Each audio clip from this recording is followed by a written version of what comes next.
Well, hello, my beautifuls. How are you? Welcome, everyone, to 1111 True Crime, everybody's favorite voice on the YouTube streets. Hi, Scott Perkins. You are watching a live, or maybe you're watching a replay.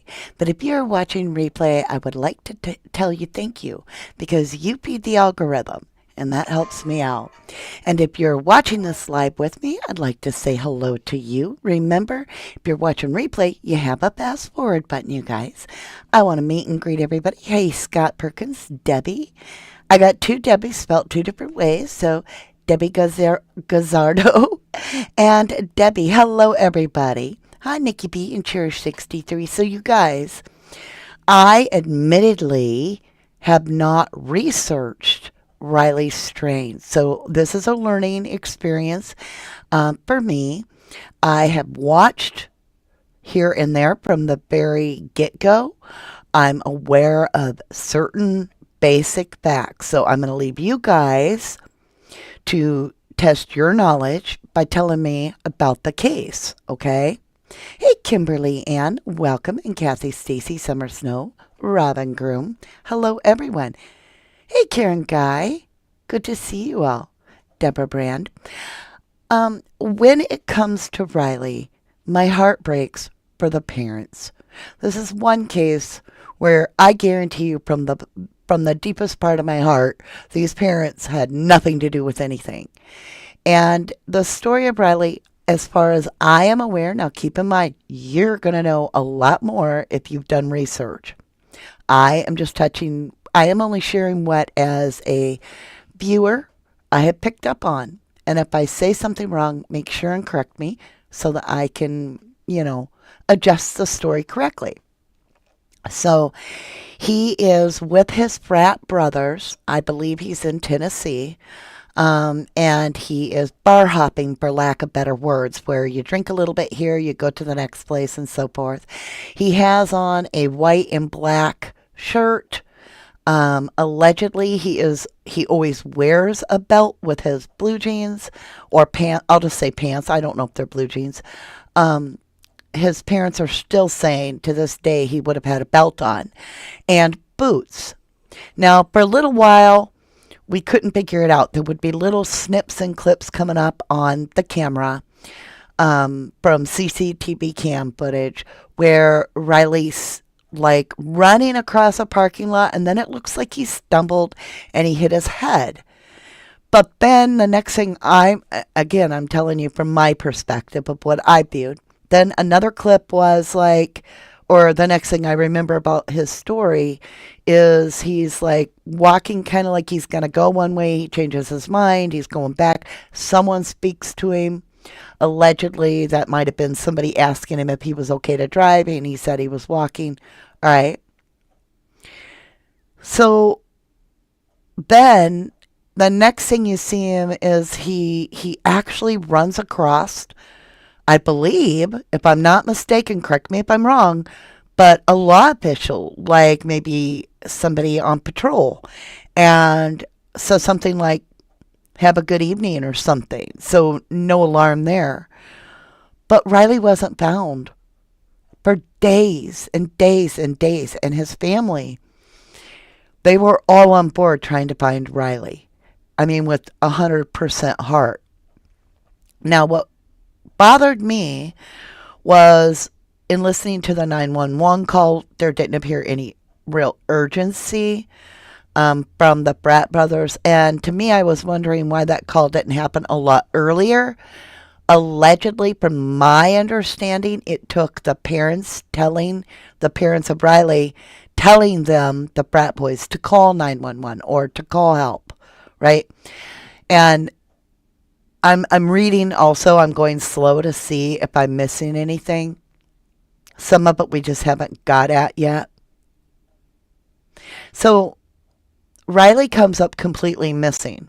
Now, there's another camera that allegedly is by a bridge. It's near a homeless encampment, and he never comes out the other side. And there's a river there. Now, Riley was found approximately, from my understanding, approximately 8 miles downriver without his pants which allegedly he would have had his belt on, cinched up, and no boots. And I'm thinking about this, you guys. He had no water in the lungs, and it took me back to like Truckee, right? With Kylie Rodney, no water in the lungs. I always stop and I'm like, how can they drown if there's no water in their lungs? Now, the newest thing that I've heard is that the parents have got a second autopsy either taking place or I think they're waiting on the second autopsy, but I don't know. I still don't know how that is. But you guys, there were no cuts, there were no bruises that suggested he rolled down a very rocky embankment and plunged into the water either. So there's no water in the lungs, and it's like this sharp embankment that goes down in the water. This jagged rocks for quite a while. If he fell, would he not have all these marks on him? Lisa Jeter says, shame on his friends. Friends don't let friends leave alone, regardless of gender. Amen, Lisa. You're right. Hey, riding solo. Right.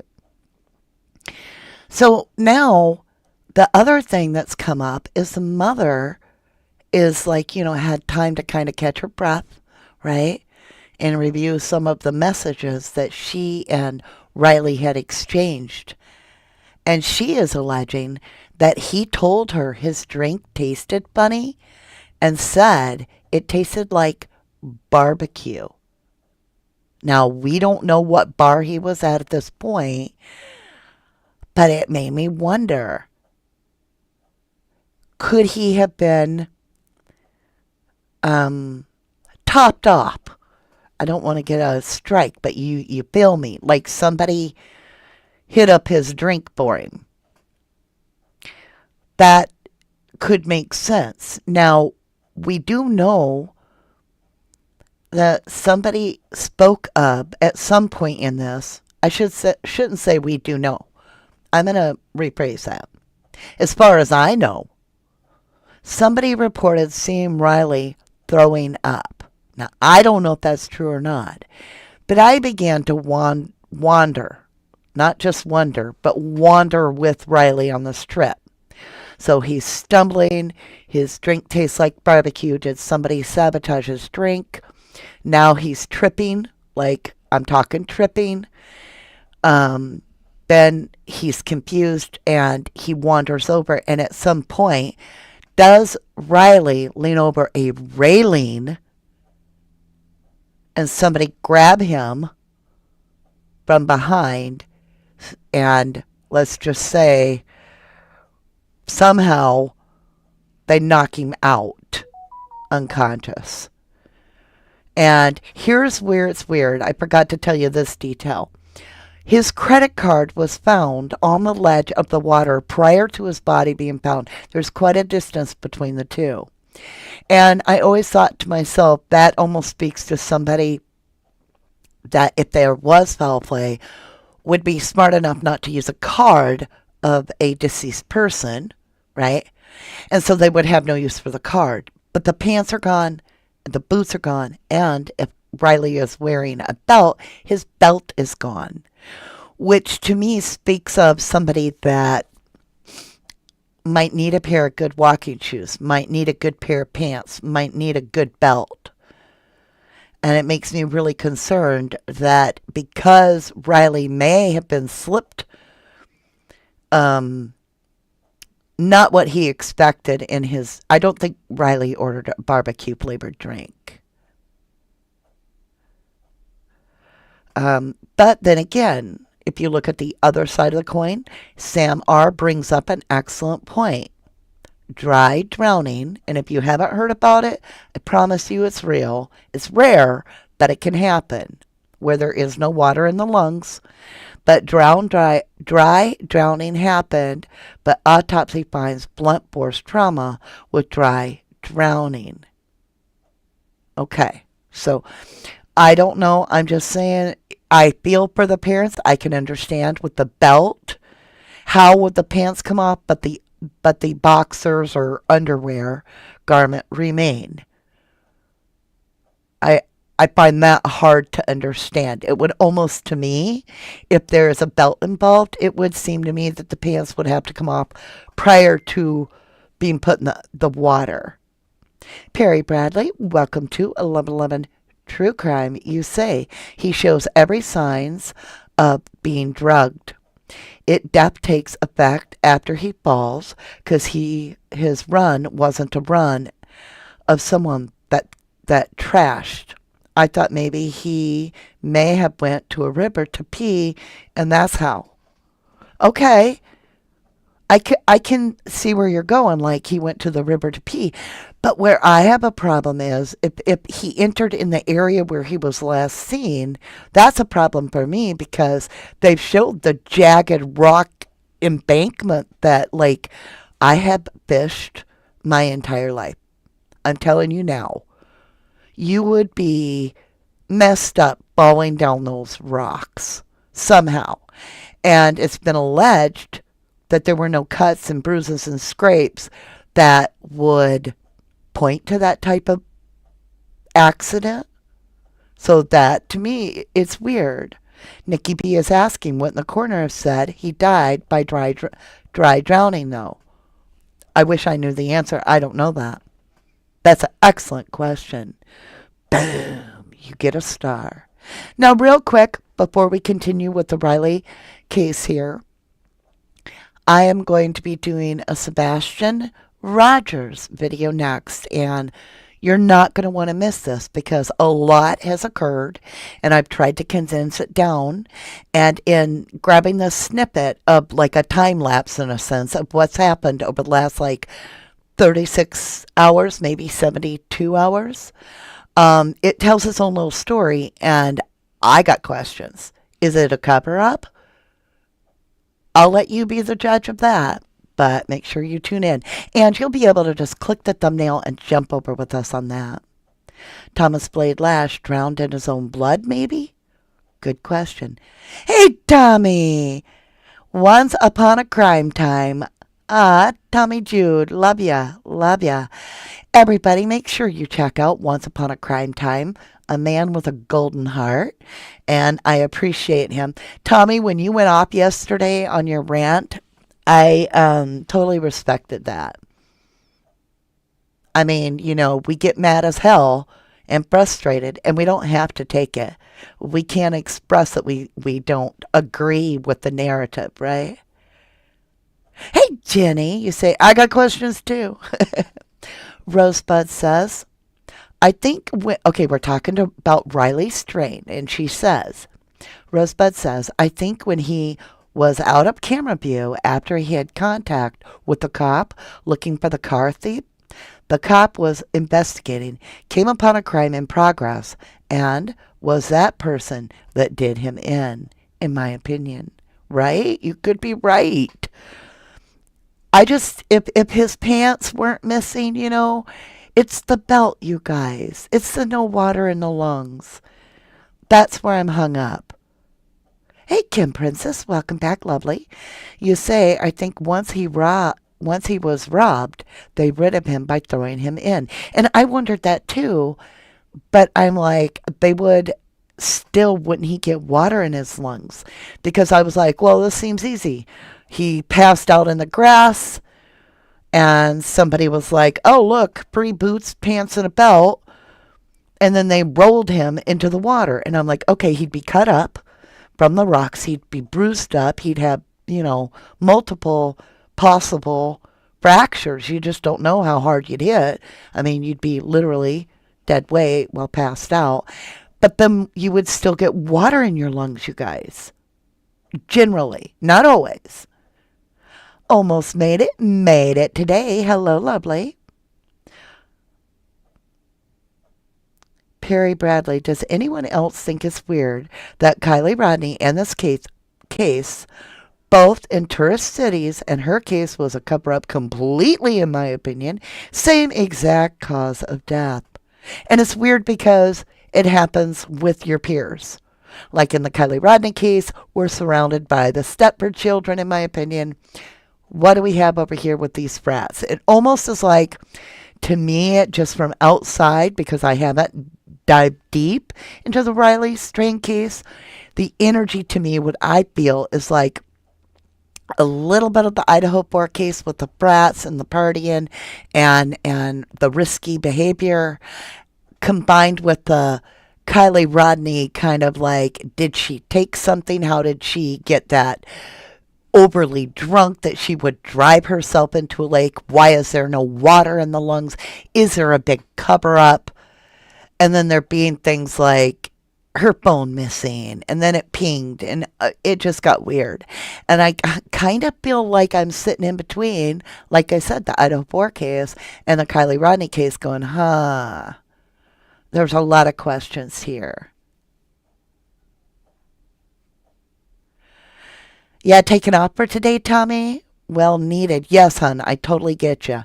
How am I? I'm staying busy so I don't think about things because, as most of you know, we had a fur baby, Gretchen, my beloved Gretchen, who now I see as a puppy that she was, has crossed over on the Rainbow Bridge. And today I was given some signs from the universe that made me feel whole again.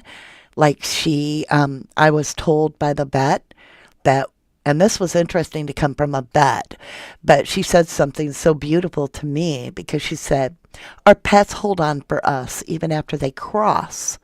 And so we need to allow them to continue their destined path. And so I'm like, I am releasing my beautiful baby. And so I felt better today about it. Rosebud, back to the case, says these young folks really living on the edge and they thought 70 kids were wild, right? You guys, we've got about 6 minutes and then I'm going to pop up so that I can transfer all the thumbnails and stuff in my OBS and get ready technically for us to make the switch over to the Sebastian Rogers case, which I invite you to do the jump with me. So we're going to do what's called the time warp again, just to jump to the left and bring it in tight. I have no idea.